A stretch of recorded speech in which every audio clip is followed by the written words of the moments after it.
these platforms are being misused by state actors to spread misinformation. Yep. This is concerning.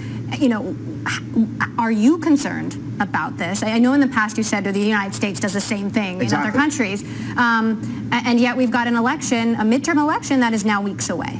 So I think spreading propaganda is something state actors have done for centuries. It's like the definition of what a state and what clandestine agencies do.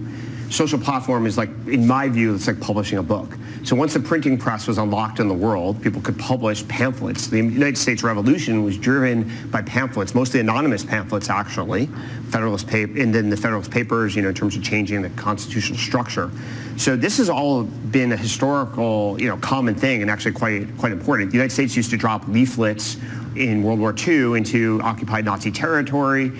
We had Radio Free Europe broadcasting intentionally into the Soviet Union and attempting to subvert the communist regime. So this is something that state actors do. So I just find it shocking and hypocritical to say that social media is some new thing. That said, I'm sure you don't want them to be doing this as an American citizen. Well, so I think what should these companies do? I think I think it's a lot to ask these companies to do more than the government does. Meaning, like, so for example, the United States government under the Obama administration officially designated Russia as a friend, not a foe.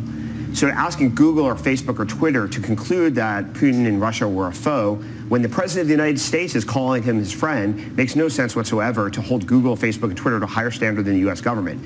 Now, at some point, the U.S. government's position on Russia has changed and did change based upon facts. And I think asking tech companies to apply the government's perspective is a reasonable thing to do. So it's very obvious that Russia has interests that are different than the United States. Mitt Romney ran for president saying this, and Obama made fun of him. So I think that now that everybody knows, because the facts are in the public domain, the companies should do their best to implement policies and tactics that are designed to limit the influence of foreigners in American elections. That said, the United States government bears the primary responsibility of protecting the American people, not Google, not Facebook, not Twitter. Okay, changing gears, I want to talk about Trump, who's been railing on social media, railing on Google. I know you have some controversial thoughts on this. Do you think Trump has a point? Yeah, I mean, without a doubt, if the government ever sued, an agency, attorney general, government agency ever sued one of these tech companies and was entitled to discovery, they would find very embarrassing emails, threads, internal discussions that would look terrible in the public domain.